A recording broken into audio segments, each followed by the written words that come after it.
Good afternoon. Thank you very much for joining us at Design Lounge. My name is Jean-Pierre. I'm president of Chic-Town Lacroix, and today we're going to spend the next half hour talking about the impact online shopping has on packaging.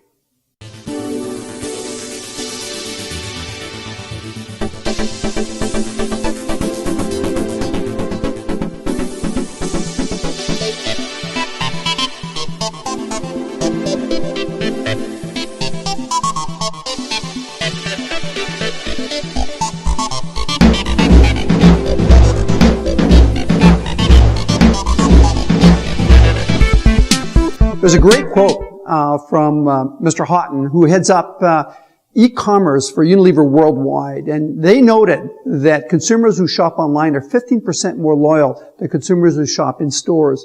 And more importantly, they spend more online shopping than they do in a retail environment. So what are the questions we were asking ourselves when we were doing the research? Well, where is online shopping heading? What are the behaviors that consumers have in online shopping? Before they shop, during their shopping experience, and after they shop. We're also looking at what is the role of packaging and how is packaging used in this online behavior? What is this role? How does it connect to the retail environment, bricks and mortars, where consumers are getting in contact with the brand? And how does that change through the online experience? And then finally, what are the potential implications to you and your businesses as we see significant growth in consumer purchasing online? So before we get into the research findings, let's look at where the overall direction online shopping is going. Obviously, we're just in January. We had some of the highest online sales in the history of the industry in December and in January. So let's look at where are these trends and how are they impacting the industry. Well, first of all, when you look at online shopping, it is still just 4% of total retail sales. So it has a long way to go to be a true competitor to retail store sales, but it is significantly growing at a fast rate. And this chart demonstrates the various categories within the shopping behavior, from books to music to apparel. And you can see how these year after year after year are being impacted by online sales. And you can actually start seeing that certain segments like books and music are growing at a significantly faster rate than other lines of business. And what does that mean for you? Well, that means that we need to really understand the categories you're playing in, the role that your products have in the online world, and the role that retail stores have in this purchase behavior. When you start looking at total dollar volume online sales, you're looking at $145 billion. You're looking at really a combination of, if you look at total Target sales and total Sam's Club sales, online sales are even bigger than those two combined retail sales. So although it is a small percentage of the total retail sales, it has a significant impact size-wise on the dollar volume impacting retail today. And we can only see this number growing on a yearly basis, and we'll share some of those statistics. When you start looking, as I mentioned, the categories that are most impacted by online sales, this was a study done last year that demonstrates kind of purchase intent and actual percentage sales by category. And you can obviously see books play an important role. But what's more important, and I think the attention I want to give to you, is how conventional CPG packaging products are actually growing and what the percentage is here. You can see that groceries represent about 18% of online sales. We see that percentage growing significantly, and so is pharmaceutical products. So you can see that although a small percentage, we see that growth continuing in the marketplace as more and more consumers get used to buying their products online. So the question is, who are the influencers online sale? Who are buying online? Obviously, women represent a significant percentage of online purchases. 12% of female internet users made online purchases in comparison to 9.3% of men. So you can see there's a significant shift here. Women made 61% of online purchases, accounted for about 58% of online dollar sales in the last year. Other than tickets, music, entertainment, equipment, women dominate online sales. And you can see some statistics here in the chart. When you talk about online growth, you really need to start looking at consumer packaged goods, because obviously they are the category. This is the category that uses the most consumer packaging. And as such, when you look at that, it represents 12 billion of the 145 billion in sales, online sales. What's important to note is it's the fastest growing channel within the online category. So it's growing faster than all of the other categories. What's important to also understand is that consumers who buy online buy a larger basket size, $80 versus $30 offline. That means that when they are online and they are doing their shopping, they're buying considerably more. And you may want to think about, as a consumer packaged good company, what should that format of product be? What should the size quantity be? Are we competing with conventional retailing, or are we competing with the big discount boxes? Think about that. The other thing is that consumers are gravitating towards online shopping because it provides them with greater availability of product and flexibility of shopping, so they can shop at nighttime. They don't physically need to go to a store to buy their products. And so obviously online shopping, specifically for CPG consumers, is convenience-driven and value-driven. A true testament of the importance of online shopping is companies like P&G, who have close to $500 million in online sales to date. They've identified this as being an important element of their channel strategy. They have big box retail, they have specialty retailing, and they've clearly identified online shopping through their website as a place where they can build a relationship with the consumers, bypassing the retailers. And there's a new site that just opened up last fall called alice.com. It's worth a visit. It really demonstrates, I think, best-in-class way of creating an online experience that links the brand with the consumer purchase decision tree and allows consumers to buy products the way they would shop in a retail environment by category, and then dig deeper in on the information specific to that given product purchase. And so definitely worthwhile visiting these sites to get some insights of where the industry is going and who's best in class. When you look at online purchasing, when you look at consumers, who's driving that CPG online purchase, I think what's important is there are much younger consumers, 18 to 24 years old. 24% have shopped for grocery online. I guess for me, what's really telling is these are your future consumers. These are the consumers who you are creating brand relationships and brand purchase connections and transactions in the online world that will continue their behavior later on in life and support the growth of online sales in a bigger way. So important. It's also important to understand that, again, women are the predominant shopper in the online world within the CPG segment. So again, who's your audience? Typically it's women. They're looking for value and convenience. They tend to be younger consumers.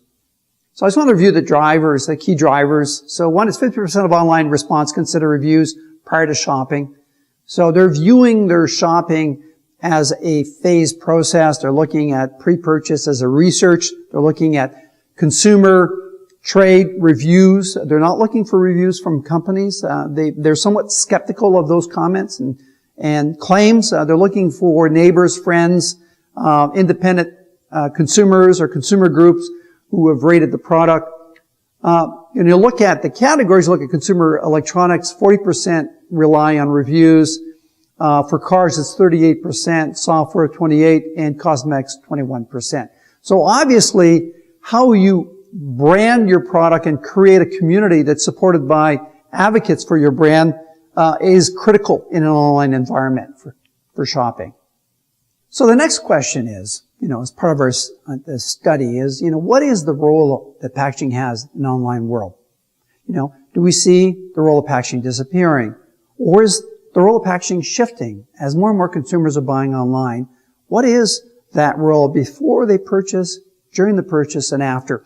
And so we conducted an extensive study in the U.S. We talked to 1,000 consumers, and those consumers clearly identified some key points that we need to take into consideration, which I'm going to share with you.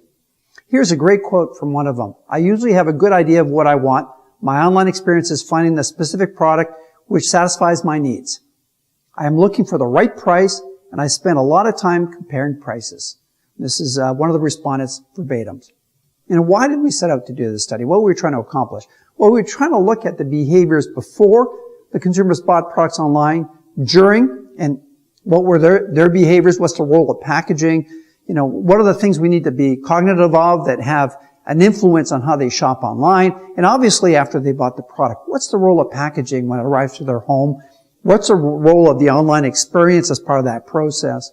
We really want to get some key insights, actionable insights that we can share with you.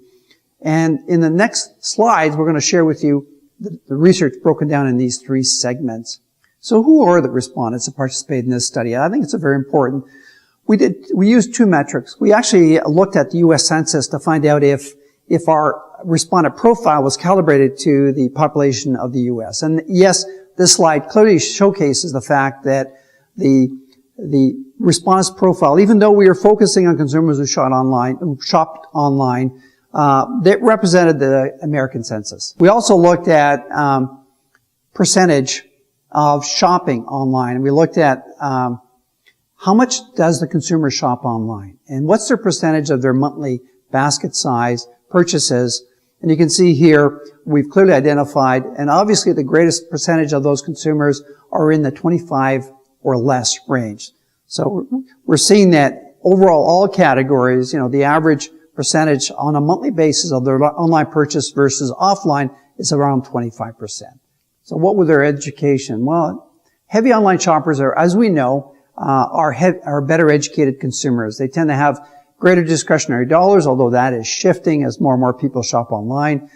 27% had a bachelor's degree, and obviously they tend to have a higher income than non-online shoppers. So we asked them, does the current online experience meet your expectation? What was interesting is 90% of consumers, respondents in this study, identified that they were happy that the current online experience was adequate. What was important to note is that change is going to go deeper into the pre-purchase versus the purchase versus the post-purchase. The pre-purchase actually, 41% identified needing improvement. So although 90% said that they were happy online when we did a deeper dive in the information and challenged them with key attributes, and 41% felt that the pre-purchase required improvement. And a lot of the key drivers for that was better use of research, faster website, comparables, so that consumers are using the website to compare prices from different retailers or different service providers. It was really important to be able to do that research quickly and efficiently. During the purchase, only 33% felt that experience had to be improved. And that had to do, again, with speed, the ability of price comparison in the purchase process. And obviously, what is driving the industry now is security, big concerns about fraud online. And so that obviously appeared in our study as one of the factors.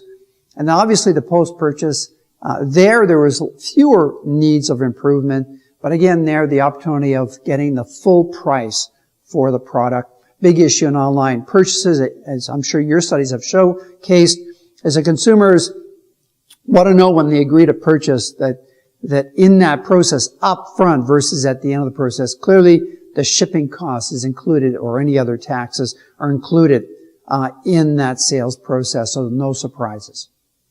Online pre-purchase. So we talked about overall the experience consumers had with their online shopping experience.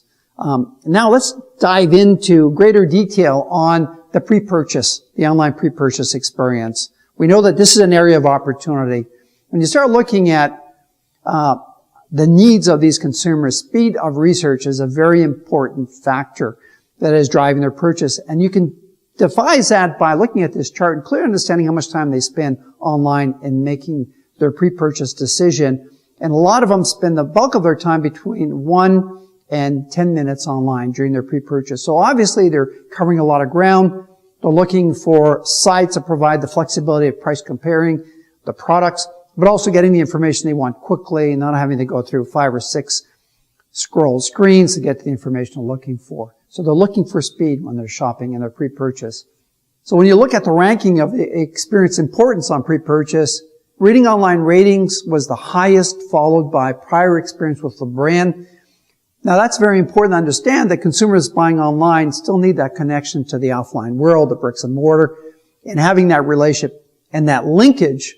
So having consistent packaging that is the same packaging offline as it is online is very important. Brand names still play a very important role, but look at the percentage, 21%. If I were a brand marketer, I'd be very concerned about this. That means very low brand loyalty at 21%. Obviously, the company website plays a lesser role. As we know, a lot of trend research identified that consumers are shopping in non-branded websites or non-company websites. They typically are buying them from the Amazons, the multi-channel, and you'll see this later on, websites, where they have the choice and access to a variety of brands. Social media is another area that they look for information as part of their pre-purchase decision. And obviously, referrals from their friends, family, ranked 16% in our study. Still an important factor, but definitely not as important as reading online ratings, because they're basically shopping in an online world.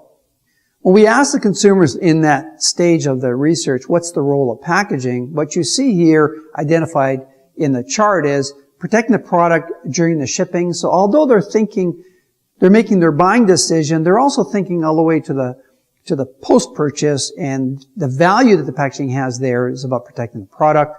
It's also about ability to understand the usage and instructions. So when they're making that buying decision, being able to read the package and clearly understanding the complexity, especially when you're dealing with products that may require usage. It was interesting looking at P&G's website, analysis.com website. If you're buying pharmaceutical products on their site, they clearly identify the instructions and the ingredients in large font, so easy for elderly people to read. They figured out that the consumers are using the website to gain more information about their product after they purchased it. And obviously another point is know what I'm getting. So this link from familiarity that I bought it in a store environment, it's sitting on my shelf, and now I'm going to buy it online. I want to make sure that that connection works, that I'm buying the right product, that I'm not going to have something delivered to my home that is not meeting my expectation, some other surprise. Packaging important prior to purchase, it really depends on the category. Obviously, music, CDs, and books, packaging plays a lesser role because more and more consumers are buying those commodities in an online world through Kindle or iBook. But where it plays an important role is where the packaging, as you've seen in the previous chart, supports the delivery and the linkage. So you look at consumer packaged goods, groceries, pharmaceuticals, these play, cosmetics, these play a very important role. Packaging plays a very important role at linking and building that brand presence online. And the consumers are looking for that packaging as a sense of confidence that they're making the right buying decision, and that it'll arrive in their home in the right format. And you'll see this repeated in the post-study. So what are the packaging insights? If you're looking at your packaging today, graphics assist an easy selection process.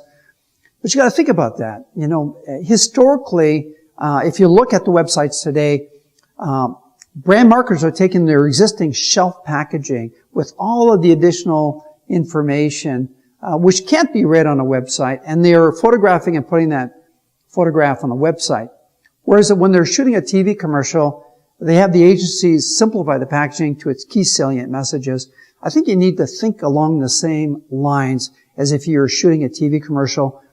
Clearly identify the key salient points, minimize the amount of secondary copy, support that with, a button that identifies that information as a side panel, but keep the packaging simple, and more importantly, ensure that the packaging design links to the shelf design. In other words, ensure that the graphics that are current on your website are the same graphics that are current in an offline world, because we know the consumers linked the two together.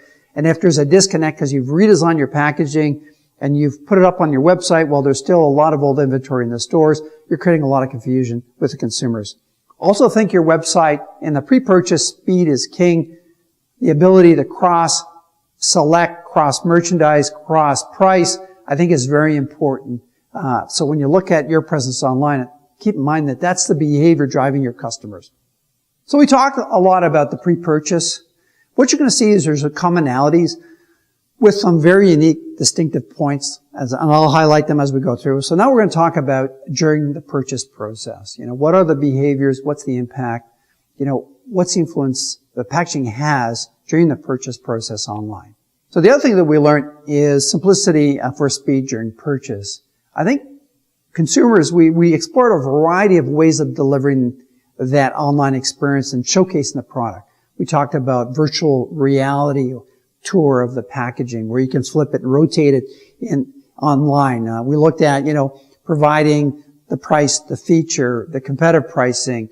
And what consumers told us is, hey, that's great, but that just complicates my purchase decision.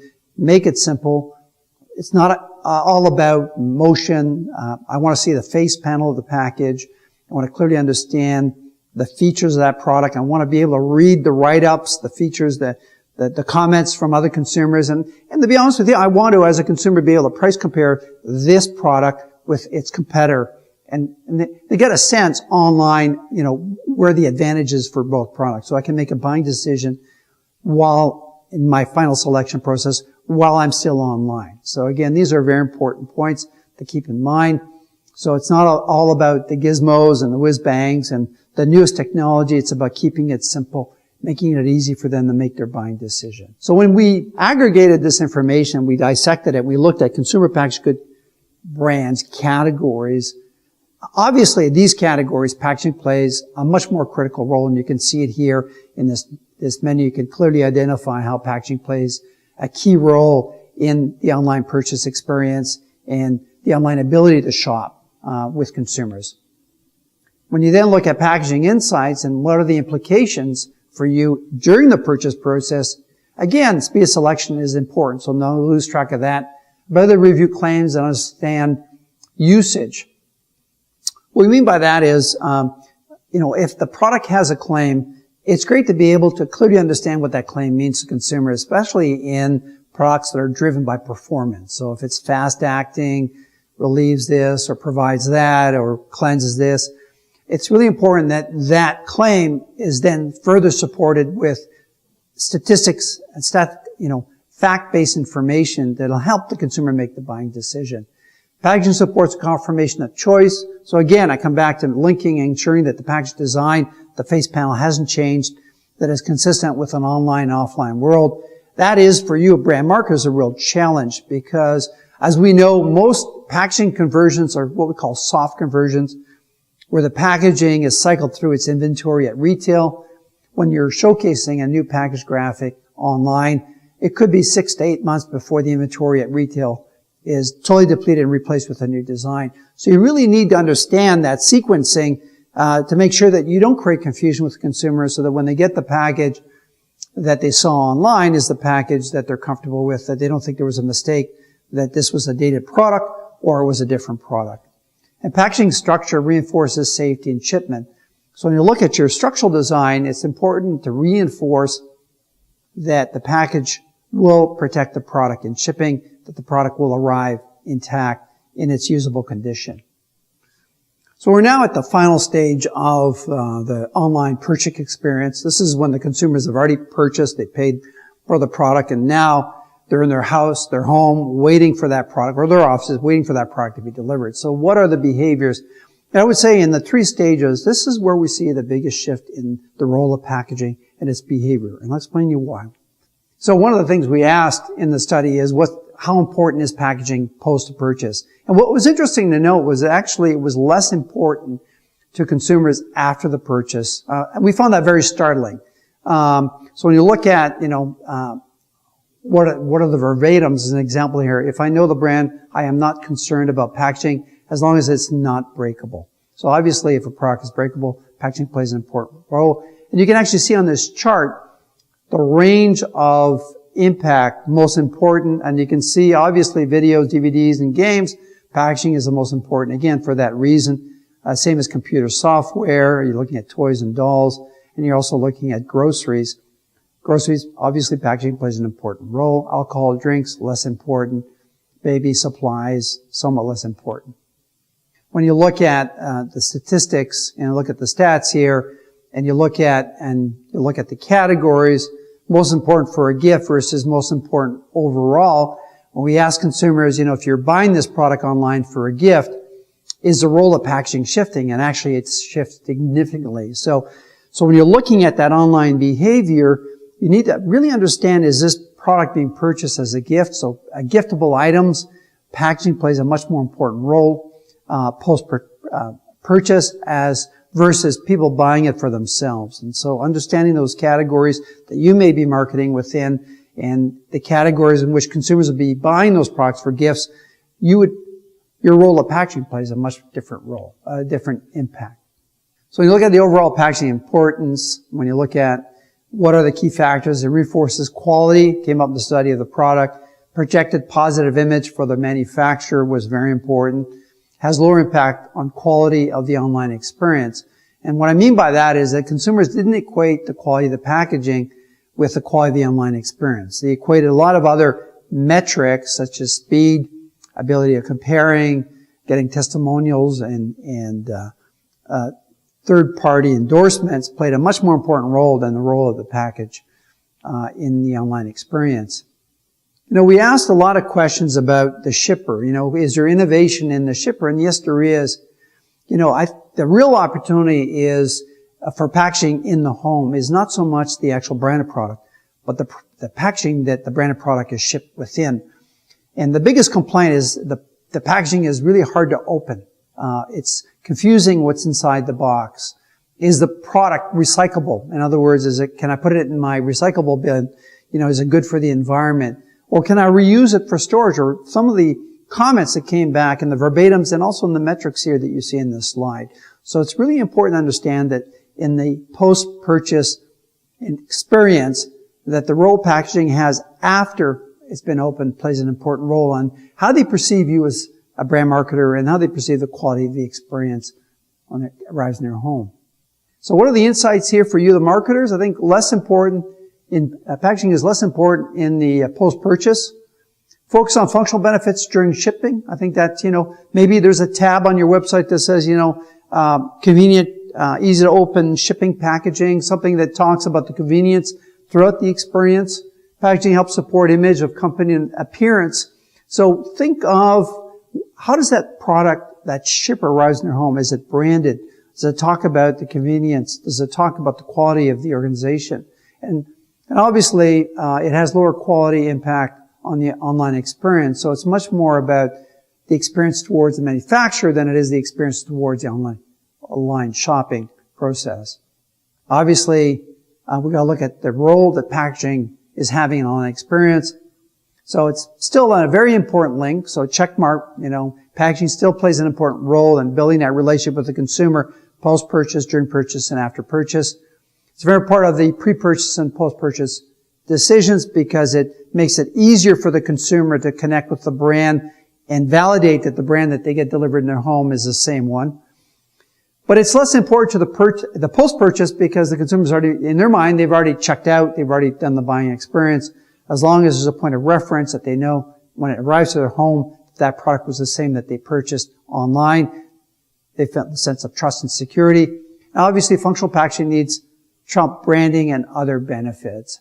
So you look at, you know, protected in shipping, easy to understand, explains how the product is used. These are very functional benefits that the consumer is looking for, and they trump the branded experience that consumers are looking for as part of that shopping process. The other insight is keep it simple. Look at the entire experience and make it easier for the consumer to shop by allowing them to quickly access third-party endorsements, be able to read online the features and benefits for the product and the usage, especially now with the growing segment of the consumer population being elderly, the ability for them to go online either through a Q bar that they can scan in front of their screen and quickly get the information they're looking for. Obviously, price comparison, the most recent statistics and information we got just after Christmas 2012, consumers were shopping the stores to price compare and then going online to buy their products. So if we could capture that experience online and allow the consumer to do their price comparison there, then we can have a captive audience that can lead to a sales transaction for your brand. Obviously, easy to view and large packaging is very important. So if you want a close-up of the features, obviously Alice.com and P&G have done a fabulous job of doing that very quickly as your browser scans over the image. It enlarges, makes it easier for them to see the features of the packaging and some of the claims, and obviously ensure speed throughout the process. So speed trumps a lot of the newest technology, flash, virtual tours. All these things may be appropriate if you're buying a house or maybe buying a car, but when you're buying CPG products, music, or books, they become less important in the purchase decision. So another insight really is really understanding, is the product going to be for gift giving or is it for self-use? And specifically when you look at CPG products, that plays a very important role. Consumers view packaging as a much more important factor in gift giving as it does in self-usage. Again, you need to understand the role your packaging plays and your product plays in that gift-giving behavior. If it is an item through your sales data and mining your customer insights, that is a product that consumers give during the holiday seasons or throughout the year as a gift, I think it's important to understand that the packaging will play a much more important role. I guess one of the key points I want to leave you with as we go through this presentation, one of the key insights, is think of the online packaging experience both as pre, during, and post-purchase. Don't view it as strictly a structural product package that they could also find at the shelf level. Think of how you could elevate that experience, specifically when it arrives in the home. There is a new moment of truth being created. I call that the second moment of truth, which is when the product arrives in the home, how easy it is for them to open. What's the key message about the organization that's on the package? How does that reinforce your position in the marketplace? How does it build an engagement that they can come back online and shop for more products? As we know, consumers who shop online spend more basket size versus offline. How do we build a platform that allows that to happen through the online packaging, the packaging that arrives in the home as part of a total experience? So food for thought to think about. So here's some examples, I believe, of organizations that have done a phenomenal job. Apple. Apple's experience ends not when you purchase the product or use a product. There is a key moment of truth. I still call it the second moment of truth, where the experience of the consumer opening that package, in this case earphones, is unique. It's part of a ritual, a ceremony, a celebration. Can your packaging, when it arrives in the home, be the same? Can it be a ritual, a celebration? Can we make it distinctive for that online experience? As you know, most CPG companies, most branded packaged good companies, have channel strategies. And so you may have a channel strategy for discount retail or big box. You may have a different platform of packaging for Costco versus Walmart versus C-store. But you don't necessarily have the same attitude or approach for online shopping. You need to think of online shopping as a new channel of distribution with its own behaviors, its own requirements, its own needs. Understand that consumers are buying more. Should the product be a larger volume? Should it be a multi-pack versus single pack? Should the experience when it arrives in the home be as part, the secondary packaging be as part of that experience, or is it strictly the packaging itself? Here's an example of eBay and their whole platform for selling products online. It's an entire experience, from the outside of the box to the stories on the inside of the box and how that reinforces the brand position. Are you connecting with your consumers at that second moment of truth when the product from the online purchase arrives in their home? Is your packaging effectively communicating it? Here's another example of another retailer, Amazon.com, and here's one where they clearly identified, they've done the research, clearly identified the need to make the packaging easy to open and create a distinctive personality so people that receive Amazon.com product clearly understand it's from them and that their brand continues in the home beyond what's inside the box. Here was Puma packaging. What's the role of your packaging? Can we convert that packaging to reusable? In the case of Puma, they use it for storage in a shopping bag. Is this kind of principle and this kind of approach relevant to the online shopping experience and how the product gets delivered in the home? And how can you make that distinctive for your audience and relevant? And here's recyclable. So what's the role of the packaging if it isn't being reused? What's the role of the packaging if it's going to a landfill? How do we minimize the amount of landfill of recyclable products? Because we know that not all cardboard gets recycled. A lot of it still ends up in landfill. How do we create packaging that's either reusable or can be shipped back to the retailer or the manufacturer? And what's that role as part of a lean and green approach to merchandising? So I hope you found this presentation insightful. The great news is that the role of packaging hasn't changed. It's shifting. What's important for marketers to understand is that there's a new emerging second moment of truth. That moment of truth is when the product arrives in the consumer's home. How can you build that relationship, that brand connection, and that repeat purchase through that secondary packaging, the shipper that arrives in the home, and can you make it distinctive and unique? You also need to understand that online shoppers spend more. What's your packaging format? What's the delivery? What's the quantity? There's real opportunity to leverage that channel of distribution, this growing channel of distribution, so that your brand stands out from competitors, that experience when it arrives in the home is one that's positive and reinforces your point of difference in the marketplace. I want to thank you very much for joining us.